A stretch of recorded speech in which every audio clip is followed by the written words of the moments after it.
If you've ever wanted to feel as if you're walking through time, there's an exhibit at the Maine Historical Society you might want to check out. It's called Northern Threads, and it shows just how fashionable Maine was in the 19th century. The exhibit was made possible through grant money and has everything from jewelry to dresses to Civil War underwear.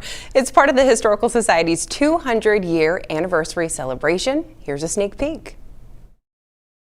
As our 200th anniversary exhibition, we were really excited to show an aspect of our collections that I don't think a lot of people knew we had and really wasn't very accessible. So that's what this exhibition is sort of showing, drawing attention to specialties of ours, whether it's 1830s dress or Civil War garments, or upcycling old fabric, making new dresses from old things. Those are different themes in our collection. So this first installation features clothing from 1780 to about 1889. So far, what some of the most popular ones are the Civil War underwear.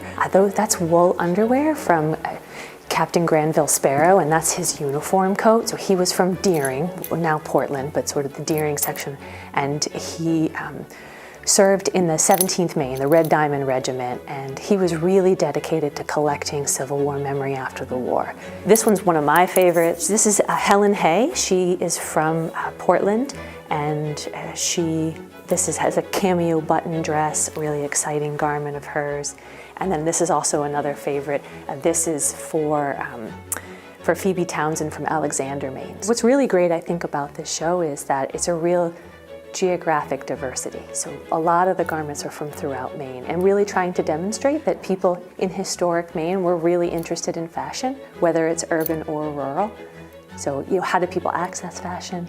How did they get their information? We have some great dolls over here that show how people learned about what was on trend, and they could kind of share like this that would tell you, this is the latest fashion, or this is how people dressed in the 1780s, or this is how they dressed in the 1820s, and way people communicated, and how cosmopolitan Maine really was especially in the 19th century with shipping industry. So people, there's great clothes in here from Eastport. Eastport was a huge bustling seaport, and really had a lot of access to European fashion, a lot of English fashions, a lot of French fashions because of the maritime community. Really very fashionable Eastport.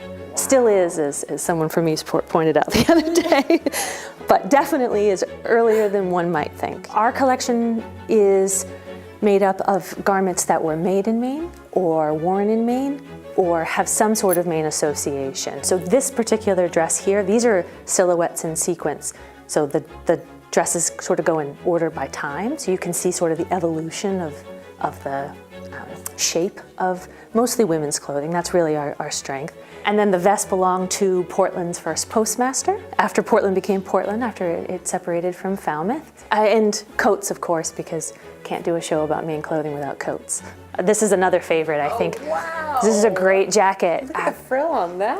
So this is a great piece. This belonged to Mary King Scrimger, who moved to Lewiston in the 1870s with her husband, who took a job at Bates Mill as the head engineer. They were from Ontario originally, and she was an inventor, and so she invented a radiator attachment. She had a patent for that. Both her and her husband were inventors, and she is very stylish. We have a large collection of her clothing. Yeah. This little baby's dress here from North Yarmouth. Oh, it's so cute. That's one of the oldest pieces we have here. How old is that? It's from 1785.